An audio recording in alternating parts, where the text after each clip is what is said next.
समंदर को एक कूजे में जो इकट्ठा कर दे उसी को शायर कहते हैं।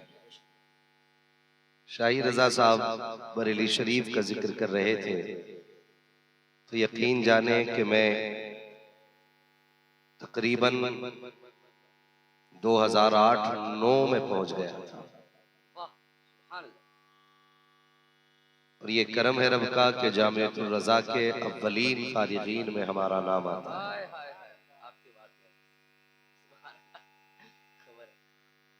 खुदा सलामत रखे हमारे नकीब अहले सुन्नत भाई शाहिर रजा साहब को। उनसे पहले हिंदुस्तान का वो खूबसूरत लबो लहजा जो खूबसूरत भी है और खूबसीरत भी है। शाही भाई कह रहे थे इस बात को कि सैफ भाई बहुत संजीदगी से पढ़ते हैं। इसमें मैं थोड़ा सा इजाफा कर दूं, संजीदगी से भी पढ़ते हैं और अदब के साथ भी पढ़ते हैं। और नात वही पढ़ने सुनने में मजा आता है कि जिसको हम बैठ के हिंदुस्तान में सुन रहे हो और दिल गुंबदे खजरा का तवाफ कर रहा है। और इसी को आशिकी कहते हैं। मेरे इमाम ने पहले कह दिया था और इश्क का उसूल सिखाया था कि जानो दिल होशो खिरत सब तो मदीना पहुंचे। सिर्फ एक ये मिसरा बता रहा है कि आशिक जिस्मानी तौर पे हिंदुस्तान में रहते हैं लेकिन दिल उनका मुस्तफा के मदीने में रहता है। जानो दिल होशो खिरत सब तो मदीना पहुंचे, तुम नहीं चलते रजा सारा तो सामान गया। तुम नहीं चलते रजा सारा तो सामान गया। भाई सैफ रजा कानपुरी ने जितना भी पढ़ा बहुत अच्छा पढ़ा। उनसे पहले आपने हुजूर सैयद साहब क़िबला से बड़ी दिल आवेज गुफ्तगू मुलाहिजा फरमाई। ऐसी गुफ्तगू जो समंदरों में आग लगा दे, ऐसी गुफ्तगू जो शबनम को शोला बना दे, वो गुफ्तगू आपने मुलाहिजा फरमाई। गालिबन महफिल की आखिरी कड़ी के तौर पे मैं हाजिर हुआ हूँ। आपको ये यकीन दिला दूं कि मैं आपको बहुत ज्यादा देर थकाऊंगा नहीं, लेकिन इतना अरीजा पेश कर लूं कि मेरी बातें कड़वी होती हैं। अगर तकलीफ हो जाए तो माफ कर जाइएगा। और ये कड़वी बातें सिर्फ इसलिए हैं कि बरगे हिना पे लिखता हूं मैं दर्द दिल की बात, शायद के रफ्ता रफ्ता लगे दिल रुबा के हाथ। मेरी तकरीर तबे यार को बेचैन करती है, सबब क्या है वही कहता हूं जो दिल पर गुजरती है। मैं कोशिश करूंगा कि जितनी देर बैठूं हुजूर की गुलामी का हक अदा कर सकूं। आप दिल आजारी न रखें, मैं भी हुजूर का नौकर हूं, आप भी हुजूर के नौकर हैं। मेरी ड्यूटी नबी नबी करना है और आपकी ड्यूटी नबी नबी सुनना है। मैं कुर्सी पे इसलिए बैठा हूं ताकि आपसे आसानी से बात कर सकूं, वरना इस मिंबर पे कितने बड़े बड़े लोग ऐसे होंगे कि वो चुप होंगे लेकिन फिर भी बड़े होंगे। ये अलग बात है, खामोश खड़े रहते हैं, फिर भी जो लोग बड़े हैं वो बड़े रहते हैं। ऐसे असलाफ से मिलता है हमारा शजरा, जिनके कदमों में कई ताज पड़े रहते हैं। मुझे एक बात बताऊं हजरत, मैं बंगाल क्यों नहीं आना चाहता। आज भी मालदा के इलाके में लगभग 3 या 4 साल के अरसे में आया। अगर एक मर्तबा बीच में आया हूं तो मुझे याद नहीं। सिर्फ इस चीज की तकलीफ रहती है कि यहां पर जलसे नसीहत के लिए कम और लज्जत के लिए ज्यादा होते हैं। यकीन करें बंगाल और बिहार, झारखंड, इन 3 सूबों में इतने जलसे होते हैं कि आदमी अगर इन 3 सूबों में तारीख देने लगे तो 365 दिन खाली नहीं रहे। मैंने ये 3 सूबे इसीलिए छोड़ रखे कि यहां पर गुफ्तगू लोग नसीहत के लिए नहीं, लज्जत के लिए ज्यादा सुनते थे। और कई बार ऐसा भी हुआ कि लोगों ने तकरीर सुनने को पसंद भी नहीं किया। मगर मैं सलाम करता हूं अरकान कमेटी को कि आज मुझे लग रहा है कि 3 साल के बाद आया जरूर हूं, लेकिन सही जगह आ गया हूं।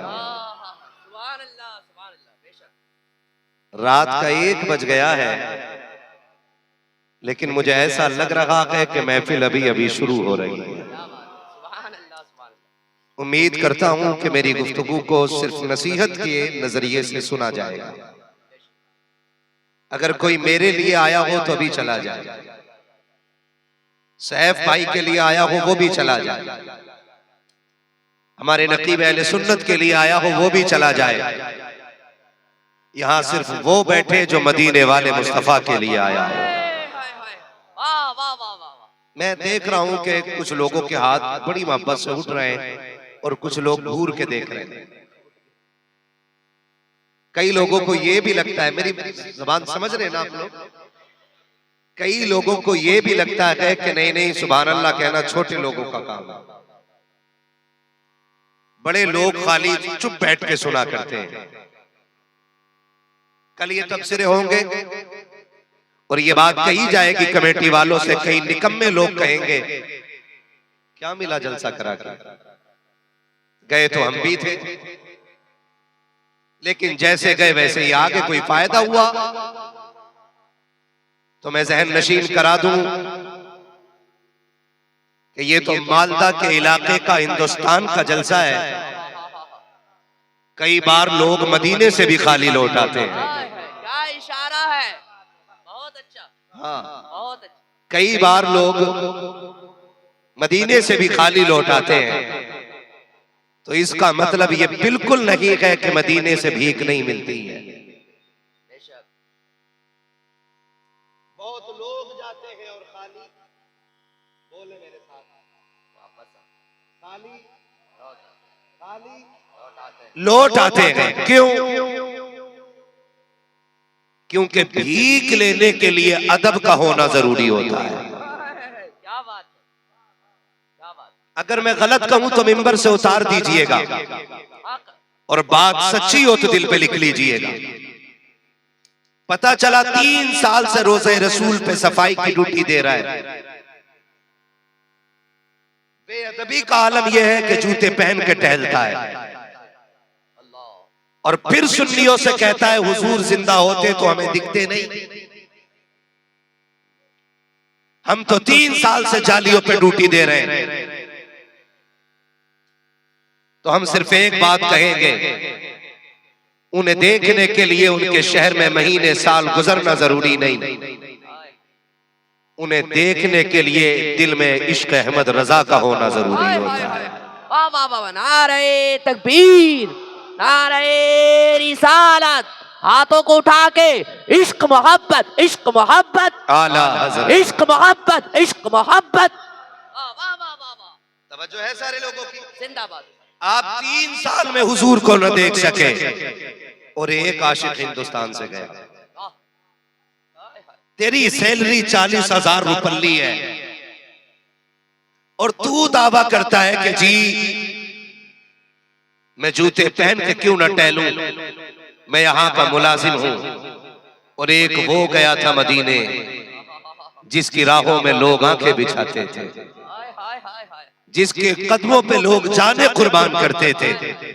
इतना बड़ा अल्लामा कि जिसने हजारों किताबें लिखी थी, इतना बड़ा आशिक कि जिसने इश्क को 2 बातों में बयान किया था और कहा था इश्क तेरे सदके जलने से छुटे सस्ते, जो आग बुझा देगी वो आग लगाई है, जो आग बुझा देगी वो आग लगाई है। जब वो गए ना तो आला हजरत बन के नहीं गए, अल्लामा बन के नहीं गए, बहुत बड़े मुहद्दिस बन के नहीं गए, बहुत बड़े मुफस्सिर बन के नहीं गए। अगर गए तो हुजूर के नौकर बन के गए और आशिक बन करके गए, और इस इश्क के साथ गए कि उन्होंने जाके कलाम लिखा और हुजूर के जालियों के आगे खड़े होकर रो के कहा था, वो सुए लालाजार फिरते हैं, तेरे दिन है बहार फिरते हैं, जो तेरे दर से यार फिरते हैं, दर बदर यूं ही खार फिरते हैं, उस गली का गदा हूं मैं जिसमें मांगते ताजदार फिरते हैं। और फिर तड़प के कहा था,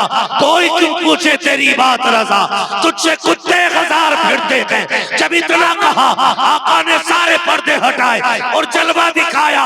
फिर बरेली के इमाम ने कहा था, तू जिंदा के बल्ला, तू जिंदा के बल्ला, मेरे चश्मे आलम से छुप जाने वाला। वाह वाह वाह वाह वाह, सुभान अल्लाह सुभान अल्लाह, क्या बात है। जिंदाबाद जिंदाबाद, हाय हाय, जिंदाबाद जिंदाबाद। जो है सारे लोगों की, हाँ। अगर कोई ये कहे कि गए तो हम भी थे जलसे में, तो कह सुन, हुजूर की महफिल के उसूल हैं, हुजूर की महफिल के, जोर से, हुजूर की महफिल का सबसे बड़ा उसूल ये है कि यहाँ जो जितना छोटा होके आएगा उतना बड़ा होके वापस जाएगा।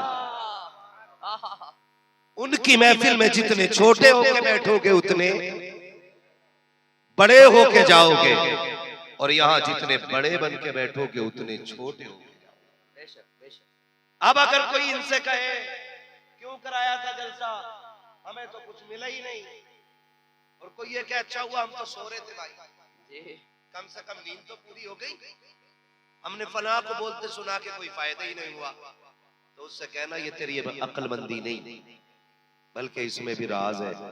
लौट कर आ गया मक्के से मदीना न गया, जाता भी कैसे जब आका ने बुलाया ही नहीं, जाता भी कैसे जब आका ने बुलाया भी नहीं। इसलिए कि महबूब की महफिल को महबूब सजाते हैं, आते हैं वही जिनको, आते हैं वही जिनको सरकार बुलाते हैं। इधर वाले क्यों नहीं बोल रहे, उधर वाले फायदा उठा, कोई मसला नहीं। मैं हुजूर की महफिल में कोई सोता है ना तो मैं उसे जगाता ही नहीं, और ना कहता हूं कि जगाओ। मैं सोचता हूं कि जब उनकी महफिल में नींद आए ना और ख्वाब आ जाए, तो ख्वाब में हुजूर के अलावा कोई और नहीं आ सकता।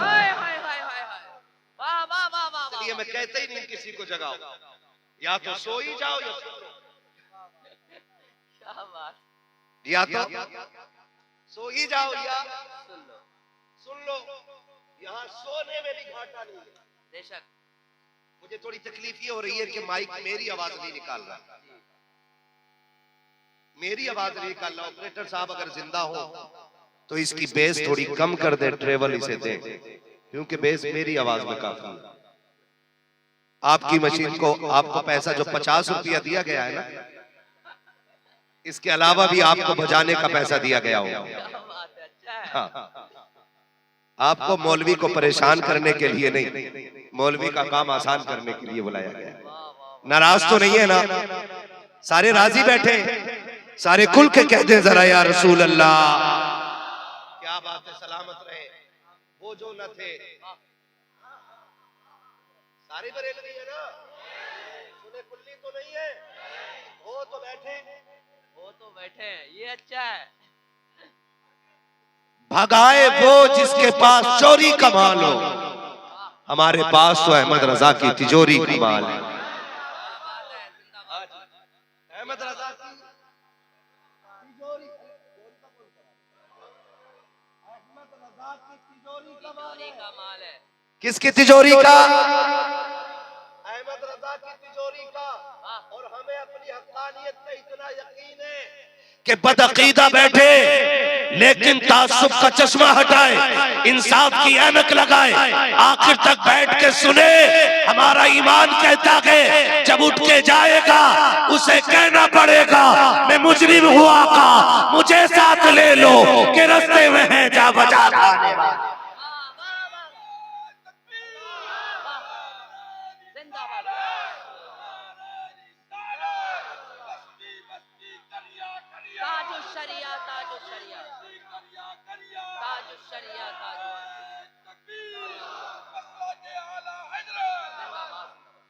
खैरियत है सारे लोग?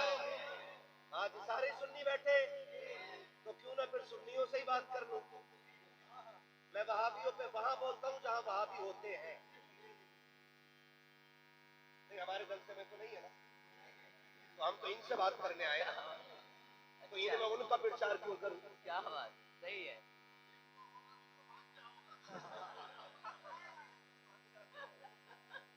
कर लूं आपसे थोड़ी सी बातें। खुदा सलामत रखे सारे लोगों को, और अल्लाह सबको हुजूर के दर की खैरात अता फरमाए। बरेलवी तो हम सारे ही हैं, ठीक है ना?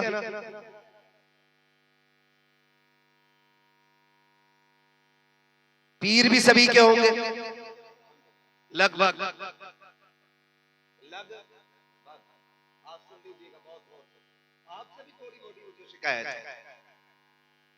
शिकायत ये है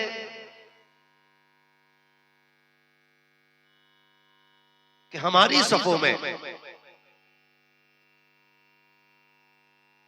जो इख्तलाफात की दीवारें खड़ी हो गई है ना, उसकी चंद वजूहात हैं। एक बड़ा सबब है इलेक्शन, समझ रहे? एक बड़ा सबब है इलेक्शन। दूसरा सबब है जायदाद का बंटवारा। तीसरा सबब पाया जा रहा है आज पीरों का अलग अलग हो जाना। मैं ये जो बात कर रहा हूं, ना शफी होने के नाते, न रज़वी होने के नाते, न बरकाती होने के नाते, न ओवैसी होने के नाते, न चिश्ती होने के नाते, ये बात कह रहा हूं मुहम्मदी होने के नाते। बहुत गौर से मेरी बात सुनिए। इलेक्शन जो लोग लड़ते हैं उन्हें मैं समझा दूं, जो इलेक्शन में वोट लेते और देते हैं ना, वोट नाम है राय का। दो बंदे मेरे सामने हैं, मैं चाहूं तो इनको वोट देने की राय रखूं, चाहूं तो इनको देने की रखूं वोट। इसमें कोई नफरत होनी नहीं चाहिए। लेकिन होता क्या है, होता इलेक्शन है ना, तो भाइयों में नफरतों की दीवारें खड़ी हो जाती है। मैं मुखिया हजरात, प्रधान हजरात, मिंबर हजरात, विधायक हजरात, या जितने भी पद के इलेक्शन होते हैं, सबसे कहूंगा खुदारा, इलेक्शन लड़ो लेकिन भाई को भाई से जुदा न करना। दूसरी वजह जायदाद का बंटवारा। भाई भाई के खिलाफ खड़ा हो जाता है सिर्फ 2 बीसा जमीन के लिए।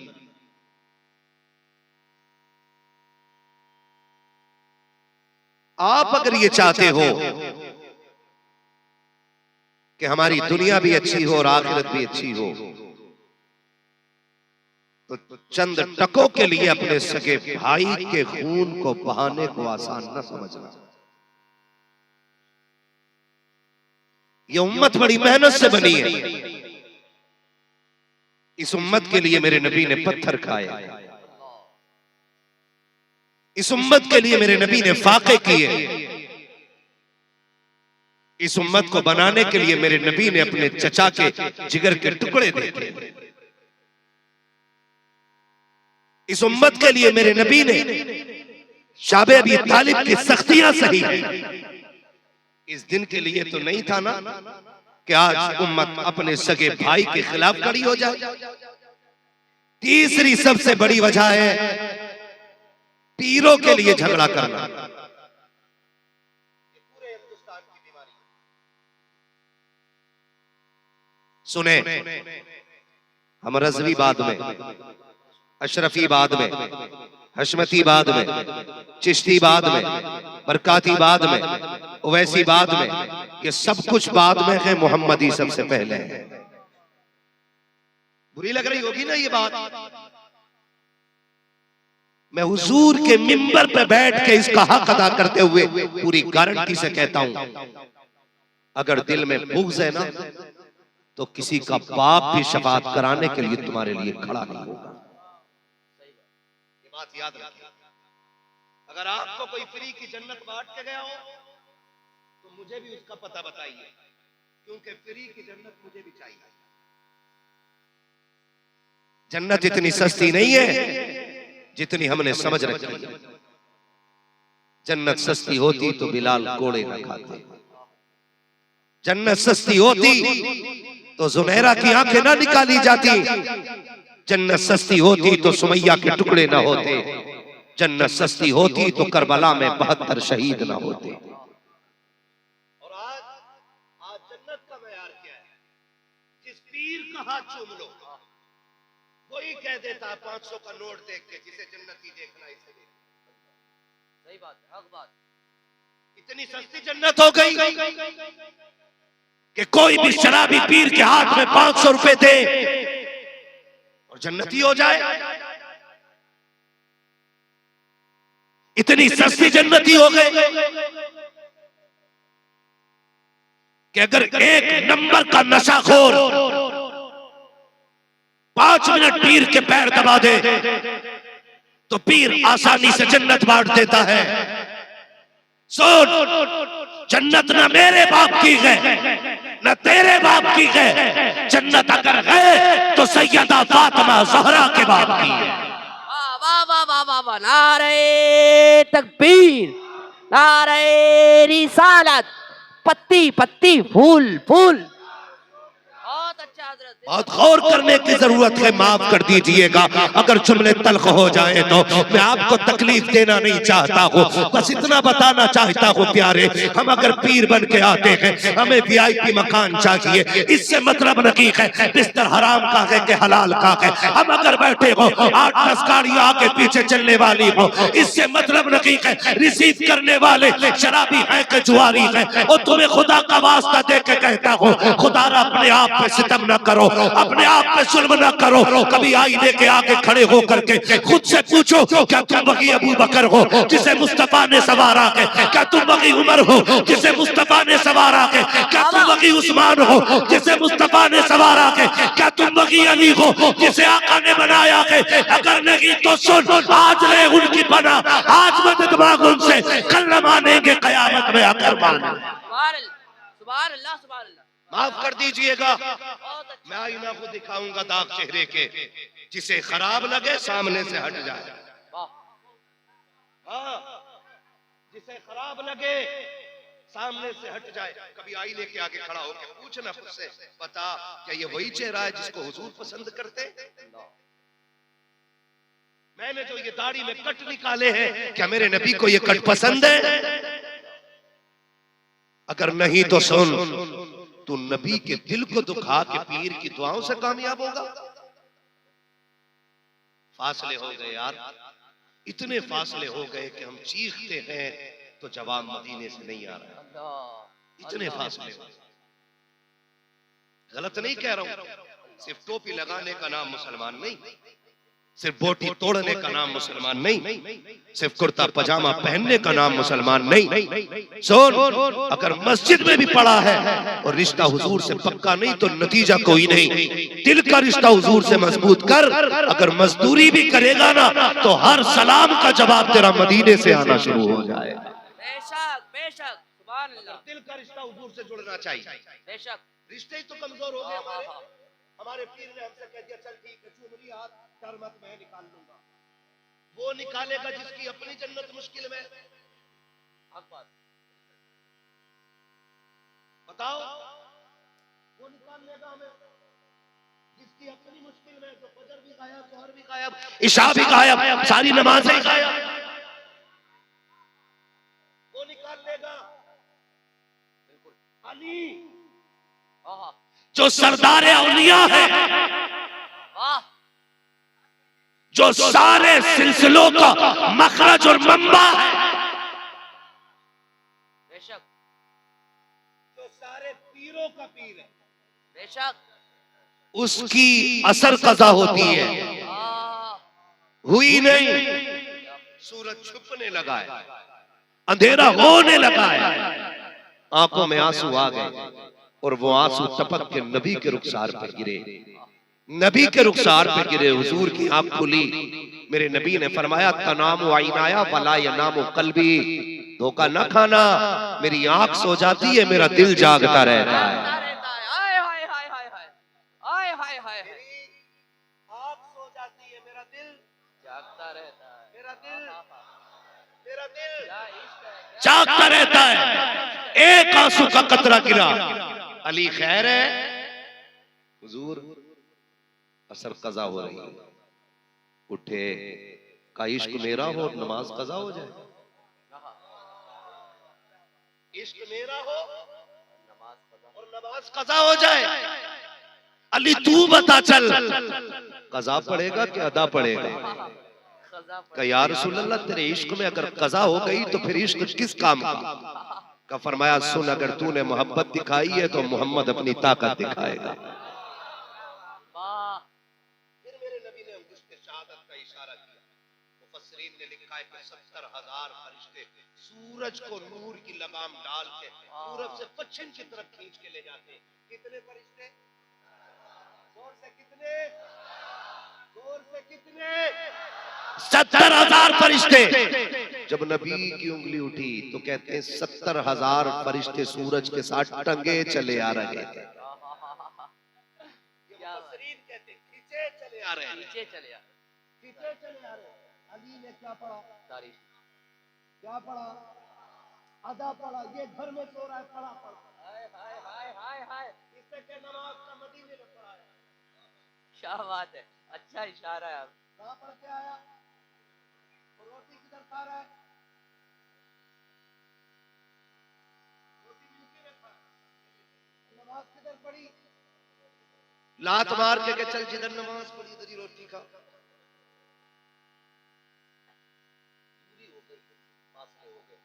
याद रखो, ये कमियां हमारी नहीं है, ये कमियां हमारी है। मुझे एक बात याद आ रही है, अरबाब मिंबर दुआएं देंगे। मैं बात अर्ज करने लगा हूं कि इश्क के अपने उसूल होते हैं। तारीख में एक बहुत बड़ा नाम है बाबा फरीद गंगे शकर रहमतुल्लाह।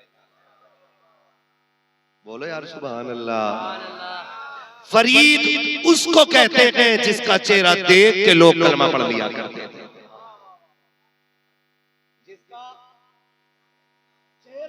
के लोग कलमा पढ़ लेते थे। हजरत फरीद पे, बाबा फरीद पे मुकदमा हो गया, इन्हें जेल में डालो। कहा क्यों? कहा इनके चेहरे में वो जादू है कि इन्हें देख के लोग कलमा पढ़ लेते। मुकदमा हुआ, कोर्ट में बाबा फरीद हाजिर हो गए, है ना? तो जो मर्द मुकाबिल था उसने कहा नकाब डाल के आना, कहीं जज तुम्हें देख के तुम्हारी तरफ फैसला न कर दे। जज भी गैर मुस्लिम, बाबा फरीद हाजिर हो गए। जज ने पूछा मुकदमा क्या है? का ये जो कटघरे में खड़ा है ना, इसका चेहरा देख के लोग कलमा पढ़ लेते हैं। और याद रखिए, पीर होते ही वो है जिसे देखो तो खुदा याद आए, जिससे मिलो तो मुस्तफा याद आ जाए। क्या बात, बेशक होता ही वो है वली और पीर, जिसे देखो तो खुदा याद आए, मिलो तो मुस्तफा याद आ जाए। अल्लाह वालों के चेहरे को देख के खुदा याद आता है। बाबा फरीद को खड़ा किया। जज ने कहा जी कौन है फरीद? का ये जो कटघरे में खड़ा है। जज ने कहा ये कैसे हो सकता, किसी का चेहरा देख के कोई धर्म छोड़ दे? मैं देखूं जरा चेहरे में ऐसा क्या है। पार्टी ने कहा ना जज साहब तुम न देखिए, अगर देख लिया मतलब। जज ने कहा मैं पढ़ा लिखा आदमी हूं, आज तक किसी किताब में यह नहीं लिखा कि कोई किसी को देख के धर्म छोड़ दे। का फरीद जरा नकाब तो हटाओ। फरीद ने जब नकाब पलटा तो जज भी कहने लग गया ला इलाहा इल्लल्लाह। जज ने कलमा पढ़ लिया, घर गए घर, बड़े खुश। अम्मी ने कहा बात क्या है? अम्मी तेरे फरीद के चेहरे में रब ने कमाल रखा है, तेरे फरीद के चेहरे में रब ने कमाल रखा है। बेटे क्या? अम्मी जो मुझे देखता है मुसलमान हो जाता है, जब इतनी बात फरीद ने कही है, माँ ने मुस्कुराना शुरू कर दिया था। जब मुस्कुराई माँ, अब फरीद कह रहे हैं अम्मा कुछ कहा नहीं तुमने, मुस्कुराना क्यों शुरू कर दिया? कहती बेटे क्या कहूँ? कहा अम्मा बता तो सकी, तेरे बेटे के कमाल पे तुझे खुशी नहीं हुई? कब जब माँ ने इतना सुना तब फरीद के कंधे पे हाथ रख के कहा था, ओ मेरे लाल मेरे जिगर के टुकड़े, ये जो तुझे देख के लोग कलमा पढ़ रहे हैं ये तेरा कमाल नहीं बल्कि तेरी माँ का कमाल है। अम्मी कैसे? जब मैं तुझे दूध पिलाती थी और ताज्जुद के सजदे करती थी तो मैं रब से कहती थी अल्लाह मेरे लाल को ऐसा बनाना जो इसे देखे तेरे दीन में दाखिल हो जाए। वाह वाह वाह वाह वाह वाह वाह वाह वाह वाह वाह, सुभान अल्लाह सुभान अल्लाह सुभान अल्लाह सुभान अल्लाह। तो मेरी थी। जब इतनी बात कही ना बाबा फरीद रोने लगे, कहने लगे फरीद तुझे क्या बताऊं? माँ ने कहा फरीद तुझे क्या बताऊं, जितने दिन मैंने तुझे दूध पिलाया है कभी बगैर वुजू नहीं पिलाया था। आज मैं पूछना चाहता हूं बहन बेटियों से और माओ से, आज मैं पूछना चाहता हूं, ये ना किया करो हम शुरू हो जाए करें तो तुम भी शुरू हो जाए। हाँ मैं पूछना चाहता हूं बेटियों से, आज बच्चा रोया क्या हुआ?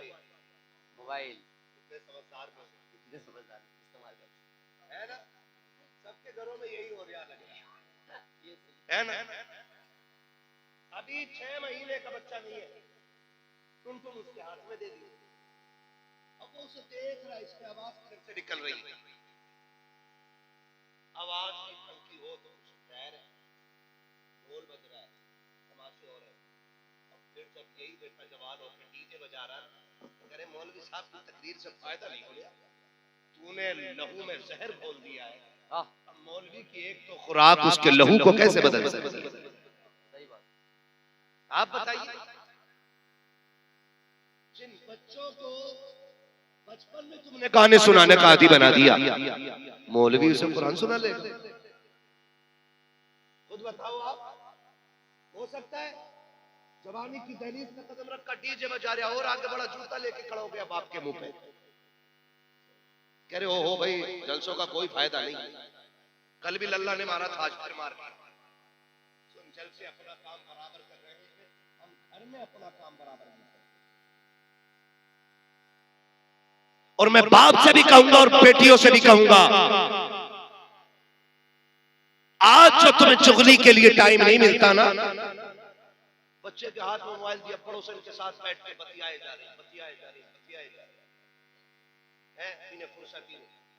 और फिर कह रही बरकत नहीं हो रही, वो कह रहे हैं लकीरें देखती हूँ बाबा बड़ा कमाता हूँ, 6 साल से मुंबई में हूँ, घर आया ऐसे बैठा, वो कह रहा ओहो ये फुल भूल गई,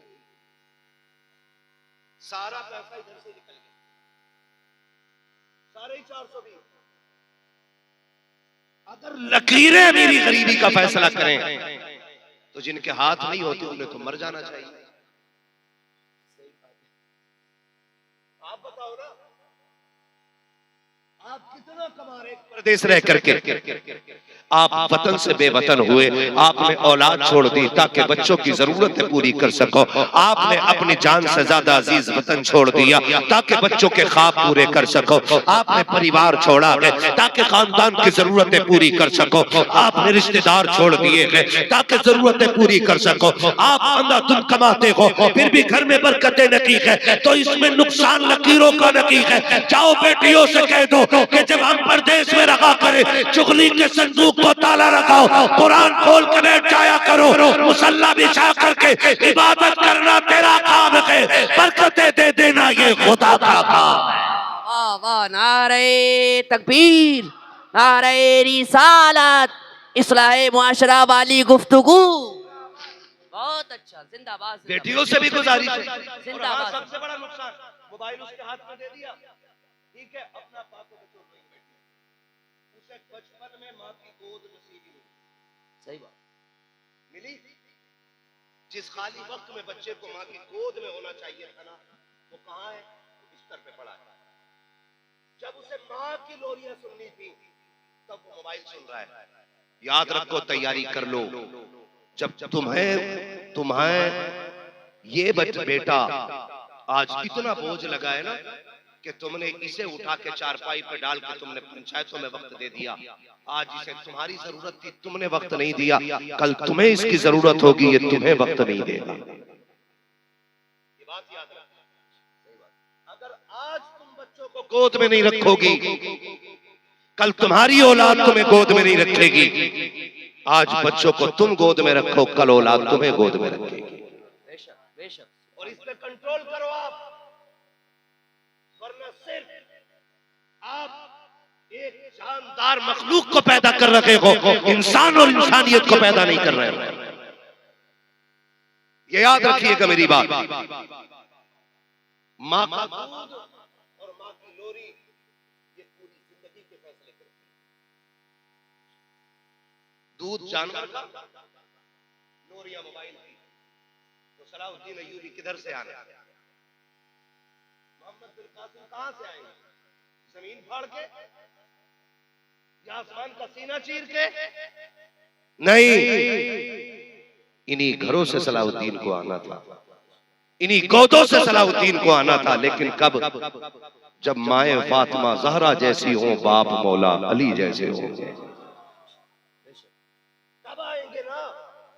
आज तो बेड़ा ही कर रखे। बाबा फरीद की अम्मी ने कहा था, फरीद मैंने कभी बेवजू तुझे दूध नहीं पिलाया, उसी दूध का कमाल है जो तुझे देखता है वो तेरा हो जाता है। अब आगे बढ़े, जो मैं बताना चाहता हूं, बाबा फरीद के एक मुरीद थे जो पंजाब में रहते थे, और मुरीद थे देहाती। देहाती समझते? गांव के मजदूर आदमी। याद रखिएगा, पीर को किसी से भी इश्क हो सकता है और पीर से भी किसी को इश्क हो सकता है। वो कभी भी लायक मुरीद हो ही नहीं सकता जो पीर की मर्जी पे अपनी मर्जी चलाए। मुरीद होते ही वो है जो पीर की मर्जी पे अपनी मर्जी कुर्बान कर देता है। ये भी याद रखिए। आज पीरों का भी मतलब अलग है। यही नजरिया पीरों का, यही मुरीदों का है। पीर, मुरीद सोचता है कि पीर का मतलब है डोरी देने वाला, तावीज देने वाला। मुर्गी खू गई हो तो पीर बताए, भैंस को नजर लग गई हो तो पीर उतारे, अगर नहीं उतारी तो पीर पीर नहीं। चल भाई हम दूसरा पीर पकड़ ले। ऐसी पीरा मुरीदी से कोई फायदा, बोलो कोई फायदा नहीं है। पीर मुरीद का रिश्ता क्या होता है? बाबा फरीद का मुरीद साल में एक दिन मिलने आता था। कितने दिन? साल में एक दिन। एक दिन। देहाती था, उसके इलाके में लुंगी बहुत अच्छी मिलती, अपने पीर के लिए तोहफे में एक लुंगी लाता था। गरीब था, मजदूरी करता था, लुंगी लेके आया करता था। इत्तेफाक एक साल गुर्बत बढ़ गई और लुंगी न खरीद सका, तो गैरत की वजह से पीर से मिलने ही आया नहीं। एक साल नहीं आया, दूसरे साल जब आया तो 2 लुंगी लेकर के आया। कितनी लुंगी? 2 लुंगी। समझाना चाहता हूं कितनी। नाराज है आप लोग? वो तो खाक से हो जाओ। एक बार आए हो, दोबारा नहीं आए, है ना? आज तो इतना कड़वा बोलूंगा कि बिस्तर नहीं, खबर नहीं, क़यामत में भी ये कड़वाहट महसूस होगी। क्या बात। मैं चाहता ही नहीं कि चापलूसी करूं, फ्री की जन्नत बांटूं और पैसे लूटूं, निकल लूं। इतना कड़वा बोल के जाऊंगा कि बिस्तर पे लेट के करवटे बदलोगे कि किसको बुला लिया था कि मीठा खा के भी मुंह मीठा नहीं हुआ। बहुत अच्छा है ना भाई? बच्चों है सारे लोगों को। कितनी लुंगी लाया? और जोर से कितनी? सच्ची बताऊं, बिना माइक के बोलने में आसानी हो रही। कितनी लुंगी? 2 लुंगी लेकर के आया। बाबा फरीद ने मुरीद को देखा, फरमाने लगे, यार अब आया है, पिछले साल क्यों नहीं आया था? पिछले साल क्यों नहीं आया था? तवज्जो है, यही जुमले गौर के। कहा पिछले साल क्यों नहीं आया था? तुझे पता है मैं 2 साल से तेरी राह तक रहा हूं, 2 साल से मुझे तेरा इंतजार है। तुझे पता है जब साल पूरा हुआ गया तब मेरी बेकरारी का हाल क्या था? उसने कहा हुजूर माजरत चाहता हूं, मैं खाली हाथ आना नहीं चाहता था और मेरे पास इतना पैसा नहीं था कि मैं तेरे लिए एक लुंगी खरीद लेता, इसलिए मुर्शिद में पिछले साल नहीं आया, इस बार 2 लुंगी लेकर के आया हूँ। एक इस साल की है, एक पिछले साल की है। बाबा फरीद के कदमों में लुंगी रखी और रखने के बाद बैठा। बाबा फरीद ने आग लगाई लुंगी को। जैसी लुंगियों को आग लगी है, मुरीद तड़प के कहता है हुजूर पसंद नहीं आई क्या? आका जी बड़ी महंगी लेकर के आया था, बड़ी मोहब्बत से लेके आया था, सरकार क्या हो गया है? क्या लुंगी अच्छी नहीं लगी है? तब बाबा फरीद ने रोते हुए कहा था यार ये जो 1 साल कज़ा हो गया है ये इसी लुंगी की वजह से हो गया है। तब बाबा फरीद ने कहा था हर वो चीज जो यार को यार से जुदा कर दे उस चीज को आग लगा देनी चाहिए, जो महबूब को महबूब से दूर कर दे उसे आग लगा दो। तो सुनो, जो उम्मत को आका से दूर कर दे हर उस चीज को आग लगा देनी चाहिए। क्या बात है, नारे तकबीर, नारे रिसालत, उलमाए अहले सुन्नत, सरकार की आमद, दिलदारी की आमद। बहुत अच्छी गुफ्तगू, जिंदाबाद, बहुत अच्छा। हर वो चीज जो यार को यार से अलग कर दे उस चीज को आग लगा दो। अब वो अगर उम्मत को आका से अलग करने वाला पीर की क्यों ना हो उसे भी आग लगाओ और कहो कि मोहम्मद से वफा तूने तो गम तेरे है, ये जगह चीज है क्या लो हो कलम तेरे। दिल के बोले चल उठे सीने के दाग से, बहुत अच्छा। इस घर को आग लग गई घर के चराग से। हमें पीर वो नहीं चाहिए जो उम्मत के टुकड़े करे, हमें पीर वो चाहिए जो टुकड़ों में बटी उम्मत को एक जगह ला के खड़ा कर दे। बेशक बेशक। नहीं उसने मेरे खिलाफ बोला कैसे? मुरीद से कह रहा उधर चला गया पैर तोड़ दूंगा, उसके अदावत खानी मुरीद बनाना छोड़ दूंगा, तुझे बटन बंद कर दूंगा ऊपर से। औकात क्या है तेरी तो तू बंद करे। कल भी ये गुनाहगार उम्मत हुजूर के टुकड़ों पे पल रही थी, आज भी हुजूर के टुकड़ों पे पल रही है। बेशक। अंधभक्त उधर नहीं, इधर भी बहुत अंधभक्त समझते तो नहीं है ना, होगे भी तो क्या करा दोगे। अंधभक्त उधर नहीं इधर भी है। पूछो क्या हाल है भाई, काम कैसा चल रहा है? कह रहा बस पीर का करम है। फसल कैसी हुई? पीर का करम है। चावल कैसा हो रहे हैं? जोर से पीर का करम है। और फसल मारी गई तो पीर का सितम कहाँ कभी? सैलाब में घर बैठी है तो कहाँ कभी पीर का सितम? ओहो अल्लाह ने बेमौसम बारिश कर दी। अगर अजाब आता तो कह रहा बेमौसम बारिश हो गई और फसल अच्छी हो जाए तो पीर का करम। ये डंडी नहीं मार रहे हम लोग, बोलो ये कर रहे हैं कि नहीं सितम हम?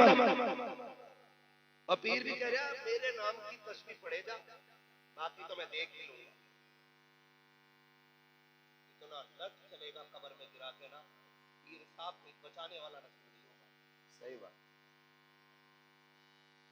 हाँ एक टाइम की नमाज नहीं पढ़ रहा, कह रहा मेरे हो गए ना तो जन्नती हो।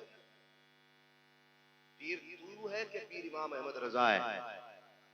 इतना बड़ा आशिक हुजूर का, इतना बड़ा आशिक कि जिसने सर की आंखों से हुजूर को देखा वो फिर रो के कहता मुजरिम को न शर्माओ, अब आप कफन ढक दो, मुंह देख के क्या होगा पर्दे में भलाई, मुंह देख के क्या होगा। पीर को चाहिए अपने मुरीदों के दिल में अल्लाह का डर पैदा करे, खशियत इलाही डाले अपने मुरीदों के दिल में, और खुद भी सजदे में जाकर रो के कहे मालिक यहां तक मैं ले आया हूं, आगे संभाल लेना अब तेरा काम है। और याद रखिएगा हम इन झगड़ों से निकले, सारे सिलसिले एक ही नहर में जाके गिरते हैं। एक ही समंदर में जाके गिरते हैं और उस समंदर को हैदर कर्रार मौलाए कायनात कहा जाता है। कहते हैं। वाह। जब सारे सिलसिले वहां तक जा रहे हैं तो हम होते कौन है किसी भी पीर को बुरा कहने वाले? हम होते कौन है किसी भी सिलसिले के खिलाफ बोलने वाले? कोशिश करें कि हर अल्लाह वाले की इज्जत करेंगे इंशाअल्लाह। इंशाअल्लाह। वादा करते हैं इंशाअल्लाह। हर अल्लाह वाले की इज्जत करें, हर वली का एहतराम करें, हर पीर का एहतराम करें, इख्तलाफात खत्म करें, सफों में इत्तेहाद पैदा करें, मोहब्बतें बांटें, एक दूसरे के साथ प्यार तकसीम करें। अगर किसी से किसी की नाराजगी है ना तो रब रसूल की रजा के लिए माफ करने के आदी हो जाए। माफ करेंगे इंशाअल्लाह। हम अपने दिलों में नरमी पैदा करें। नरमी याद रखिएगा, दिलों का नर्म हो जाना ये रब का सबसे बड़ा काम है। दिलों का नर्म हो जाना ये रब का सबसे बड़ा करम है। कौन नहीं जानता इमाम गजाली को? इमाम गजाली को पूरी दुनिया जानती है। इतना बड़ा मुत्तकी, इतना बड़ा पारसा कि अगर उसकी तसनीफ पढ़ो तो कलेजे कांप जाते हैं। उनका इंतकाल हुआ ना, अल्लाह देखे कितना करीब है। उनका इंतकाल हुआ ना, उनसे पूछा गया हुजूर क्या बनी? फरमाने लगे बख्शा गया। देखने वाले ने ख्वाब में पूछा हमें बताए ना कौन सा अमल था कि जो बख्शिश हो गई ताकि हम भी उसे मजबूती से करें। तो इमाम गजाली ने कहा और तो अमल मालूम नहीं। रब की बारगाह में मैं पहुंचा तो रब ने फरमाया जा गजाली तुझे बख्श दिया है। फिर मुझसे पूछा तुझे पता है मैंने क्यों बख्शा? मैंने कहा नहीं मालिक तू जानता है। तो रब ने फरमाया याद है तुझे कि जब तू कुछ लिख रहा था और तूने तवात में कलम डुबोया, उसकी निब पे आके मक्खी बैठ गई और वो उसकी रोशनाई पीने लगी, तूने हाथ रोक दिया था ताकि ये मक्खी अपना प्यास बुझा के खुद उड़ जाए, उसके बाद मैं लिखूंगा। कहा तूने एक मक्खी को पिलाया था पेट भर के, हम तुझे उसी नेकी के बदले में जन्नत दे रहे हैं। आज दिलों में नरमी नहीं है, मोहब्बतें बांटें, प्यार बांटें, एक दूसरे को माफ करने का हौसला पैदा करें और सबको बता दें कि हम हुजूर के सच्चे गुलाम हैं। बताएंगे इंशाअल्लाह, माफ करेंगे एक दूसरे को। थोड़ा सा कड़वी बात पूछ लूं, है ना? ये हकीकत है। अभी मैं भाई शेर पढ़ते बाप की शान में सारी फैसले कर रहा हूं। सही बात। मां के बारे में शेर पढ़ा जाता है, सारे ही चीज के सुभान अल्लाह कहते हैं। लेकिन एक बात बताओ यार, दिल पे हाथ रख के बताना, हम खतीब को पैसे दे सकते हैं माँ के नाम पे, शायर को पैसे दे सकते हैं माँ के नाम पे, नकीब को पैसे दे सकते हैं माँ के नाम पे, लेकिन माँ को पैसे नहीं दे सकते दवा के नाम पे। माँ को पैसे नहीं दे सकते दवा के नाम पे। बाप का खर्च उठाते हुए बोझ लगता है हमें। एक साल से बाप ने ना दवाई के रेपर का एक छोटा सा टुकड़ा तोड़ के तकिए के नीचे रख रखा था। अगली सर्दी आएगी तो बेटे से यही सिरप मंगाऊंगा। बाप ने ना पर्ची निकाली और डरते डरते मुट्ठी में ली, बेटे के पास जाके कहता बेटे पिछले साल ये सिरप ला के दिया था, इस बार लाते खांसी शुरू हो गई है। और बेटा यूं पकड़ के गुस्से में मुंह बाप के मुंह पे मार के कहता है तुम्हारे खर्चे उठाऊं या अपनी औलाद के खर्चे उठाऊं? बाप उस दिन नहीं मरता जिस दिन वो कफन में लिपटा है। बाप उस दिन नहीं मरा जब उसकी मैयत का ऐलान मस्जिद से हुआ। बाप तो उसी दिन मर गया था जिस दिन बेटे ने बाप के मुंह पे उसकी जरूरत का पर्चा छाप दिया था।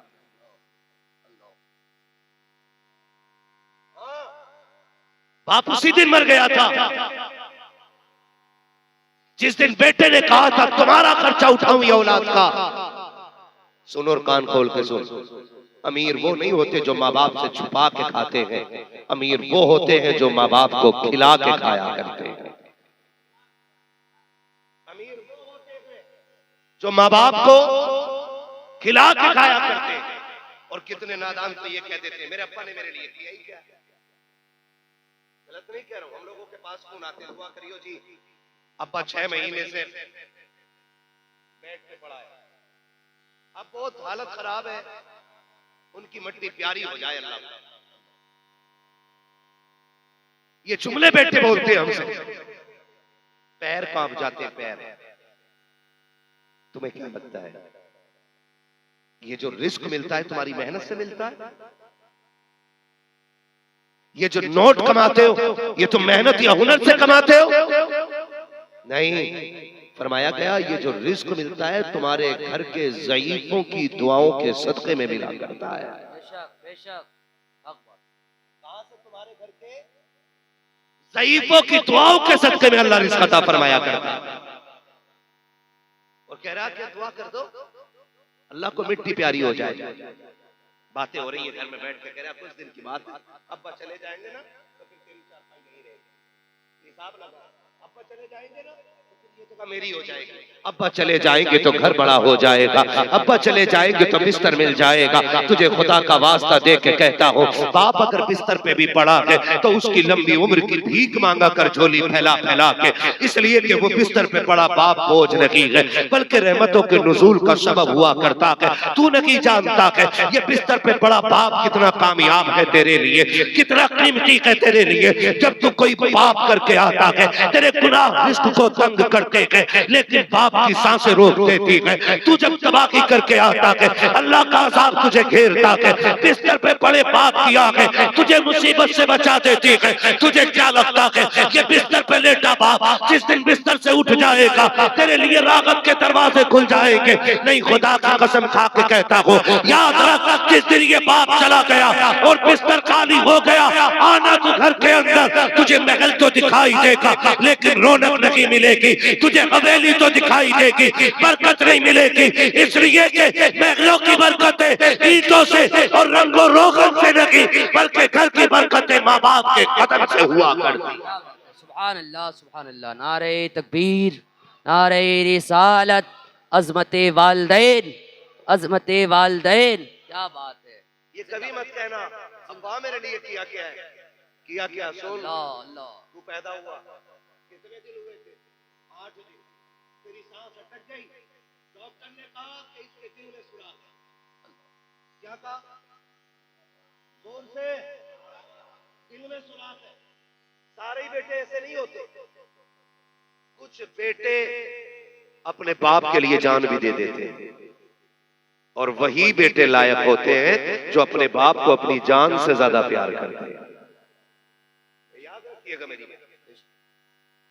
दिल में सुराख, डॉक्टर ने कहा भाई ये बचने वाला नहीं। क्या पड़ोसी से पूछ, तू आज 6 फीट का हो गया, आज तेरे मुंह में जबान लग गई है, आज तू बात करता तो अब्बा से कहता चुप रहो, तुम क्या जानते हो? सुन, ये तेरे दर्द को तब जानते थे जब तू अपने दर्द को बयान नहीं कर सकता।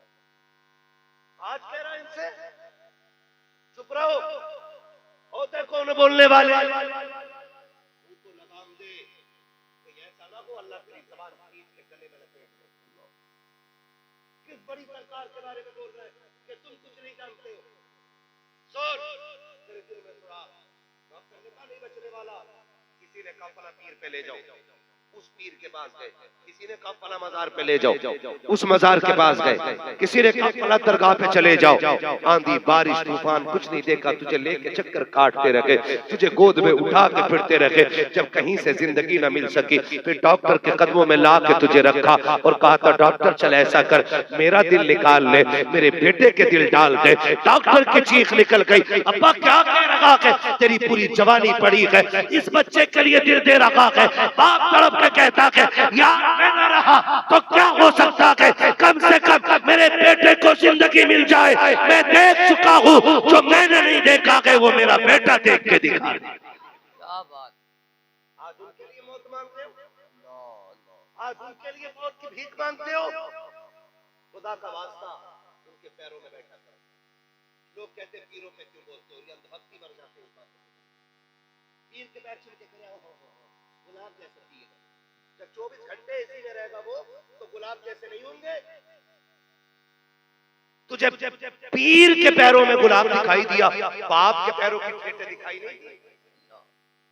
पूछा ये छानों के निशान कैसे? कभी पूछा आज तक तेरा ये हिस्सा जमीन पे पूरा क्यों नहीं रखा जाता? वो कहेगा सुन तेरी ड्रेस बननी थी, मैं गरीब था, मुझ पे कुछ भी नहीं था, और तूने स्कूल से आके खबर सुना दी कि मेरे टीचर ने कहा है कि कल ड्रेस नहीं लेके आना है।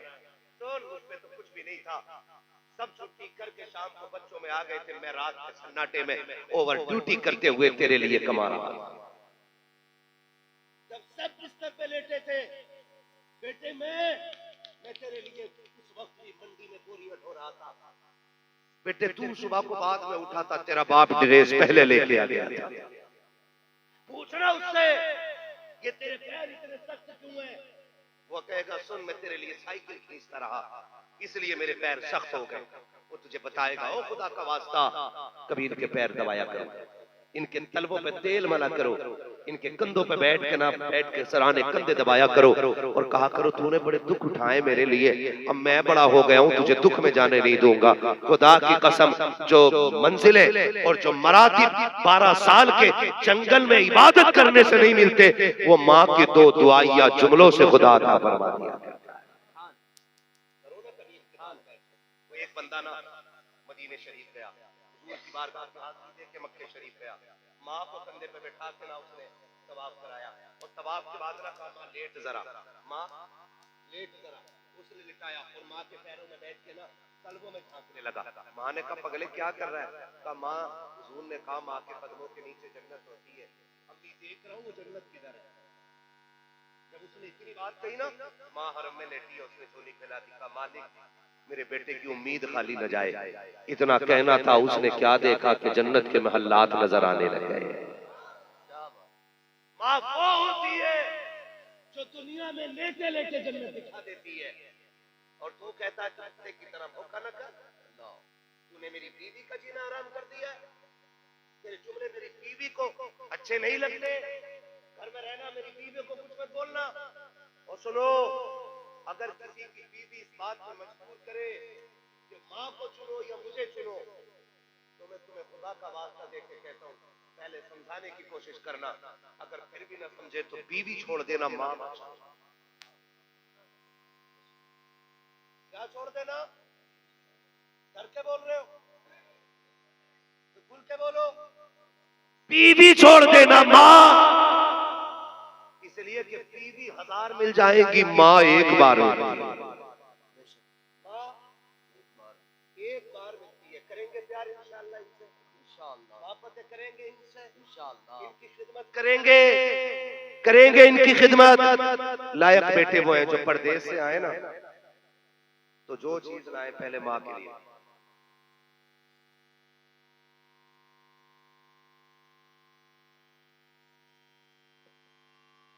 असल में भाई देखो, मैं इतनी करीब से बोल रहा हूँ तब माइक नहीं पकड़ रहा है, अगले बार किसी और का साउंड लगवा लेना, इसमें आवाज नहीं है।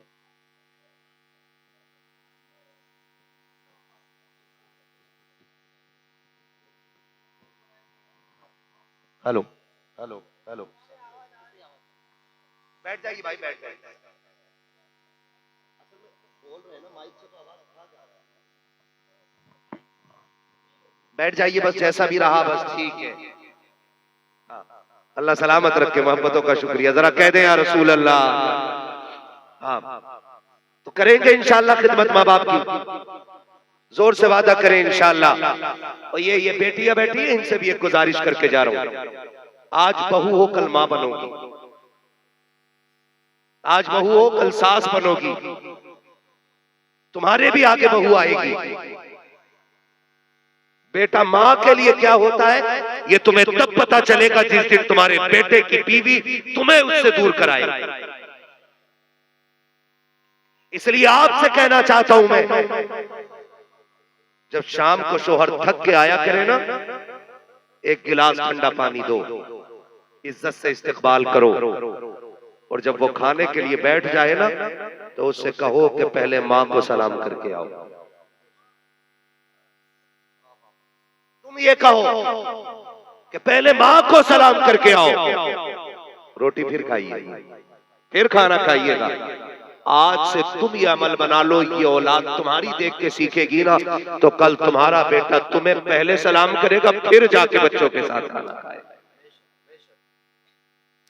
बहू अल्लाह माफ करे, कह रही हो तुम्हारे अब्बा की खांसी की आगे टिका नहीं जाए, मुझे तो पलटी हो जा रही है। पलटी समझते हैं? उल्टी पलटी जो भी है ना, उल्टी हो रही है, उल्टी। इतनी बुरी खांसी है तुम्हारी माँ की, तुम्हारा बाप खांसता रहता है, खाना नहीं खाया जा रहा है। अल्लामा रूमी ने एक वाक़या तहरीर फरमाया कि एक खातून ने अपने शोहर से कहा, सुनो तुम्हारे बाप की खांसी बर्दाश्त नहीं होती है, इस बुड्ढे को किनारे कर दो ना। उसने कहा अच्छा मैडम तुम्हारे लिए तो जान दे देंगे। अब्बा को लिया, हाथ पकड़ा, जंगल में छोड़ाया, एक पुराना कंबल ओढ़ने के लिए दिया। कहने लगा अब्बा ये अपनी जायदाद है, यही वक्त गुजारना है। अल्लामा रूमी ने लिखा है कि साथ में पोता भी था। जब बाप चादर डाल के ना अपने बाप के ऊपर चला, बच्चा थोड़ी देर तो उंगली पकड़ के चला, फिर वापस दौड़ा। कुछ ख्याल आया, अल्लामा रूमी लिखते हैं कि उसने दादा के कंधे से कंबल लिया, पैर के नीचे दबाया, उसके 2 टुकड़े किए और 2 टुकड़े करके आधा दादा को दिया, आधा अपने कंधे पे रख के चल दिया। बाप पैसे वाला था, उसने कहा यार ये क्यों लेके जा रहा है? क्या तेरे लिए कंबल नहीं? उसने कहा अब्बा मुझ पे तो है, मैं इसलिए लेके जा रहा हूं कि कल जब तू बूढ़ा होगा ना तो मैं तुझे यहीं छोड़ने आऊंगा। आधा कंबल दादा को दे दिया गया और आधा कंबल ये तुझे दे के जाऊंगा। याद रखना, जैसी करनी वैसी भरनी। जैसे माँ बाप के साथ करोगे वैसा तुम्हारी औलाद तुम्हारे साथ करेगी। इज्जत करेगी माँ बाप की इंशाअल्लाह। मेरे नबी क्या कमी थी हुजूर के आंगन में बताओ? 2000 से ज्यादा लक़ब तो खुदा ने दिए। कितने लाडला बेटा हो, 5-6 से ज्यादा नाम उसके नहीं होते। गुड्डू, पप्पू, चांद, सूरज, दही, दूध, गिलास, चाय, माँ बाप यही नाम रखते हैं। और हुजूर वो है जिसके रब ने 2000 से ज्यादा नाम रखे। बोलो यार 2000 से ज्यादा। लेकिन वो अज़मतों वाला नबी, हुजूर के चचा कभी पीछे चलते ना, हुजूर बाजू पकड़ के बगल में करते और कहते चचा मेरे पीछे न चला करो। कहते महबूब तेरे कदमों पे कुर्बान जाऊं, मेरी औकात में तेरी बगल में चलूं, मैं तेरे कदमों की खाक बनना चाहता हूं। तो मेरे नबी कहते थे नहीं चचा, लोग कहते हैं तुम्हारा चेहरा मेरे बाप अब्दुल्ला से मिलता है, जब तुम पीछे चलते हो तो ऐसा लगता है मेरे बाप की पीठ हो गई है। सोच, जो चचा को इतना भी इज्जत देता हो वो अपने बाप को कितनी इज्जत देने वाला बना होगा। आप खुद अंदाजा लगाइए। और ये बहुएं, अल्लाह इनका भला करे और इन्हें शऊर बख्शे। और वो बेटे जो 18 साल की पढ़ाई एक रात में खत्म कर देते हैं। माँ 18 साल पढ़ाती है, 25 साल पढ़ाती है, बीवी एक रात पढ़ाए, अगले दिन पूरा मैटर चेंज, एक दिन में मैटर चेंज। कह रहा है जैसा तुम कहोगी वैसे ही होगा। अम्मा अब्बा उनकी क्या, कमा तो मैं रहा हूं, हुकूमत तुम्हारी ना कराऊं तो नाम बदल देना। सुनो बेटो, और कान खोल के सुनो, और सासे भी कान खोल के सुने, गौर से सुने। मेरा नबी है, खदीजतुल कुबरा का आंगन है, आने वाली ये खातून है जिसे दुनिया हलीमा सादिया कहती है। आपको बोलना चाहिए, नहीं बोले कोई बात नहीं, लेकिन बोलना चाहिए। मेहमान कौन आया? हजरते हलीमा सादिया। ये हुजूर के घर आई।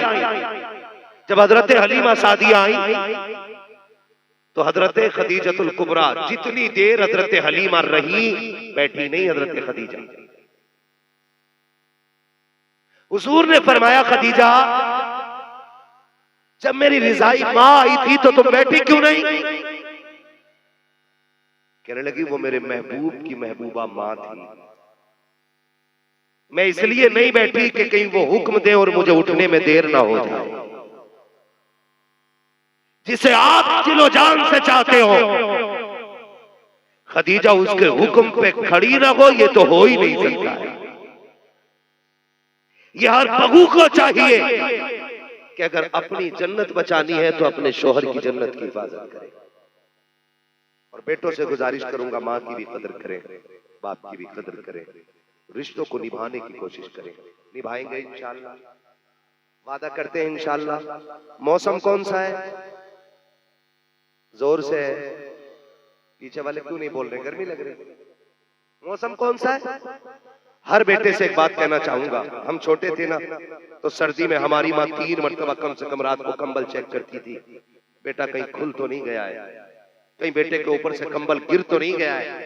आज माँ बाप बूढ़े हो गए, उनसे लिहाफ संभलता नहीं है, आज रजाई का बोझ नहीं उठता उनसे, आज कंबल गिर जाए तो उठाया नहीं जाता। हर बेटे से गुजारिश है, रात को कम से कम 1 मरतबा माँ का कंबल जरूर चेक करेंगे। करेंगे इंशाअल्लाह, करेंगे इंशाअल्लाह। और हर बेटा अपने कंबल से अच्छा अपनी माँ को कंबल उड़ाएगा इंशाअल्लाह। अपने बाप का बिस्तर अपने बिस्तर से अच्छा करो, अपनी माँ का बिस्तर अपने बिस्तर से अच्छा करो। हम जवान है, सर्दी में भी सो सकते हैं, माँ बाप से सर्दी नहीं संभाली जाएगी। इसलिए वादा करते हैं इंशाअल्लाह, करेंगे इंशाअल्लाह। मुझे हुक्म हो रहा है,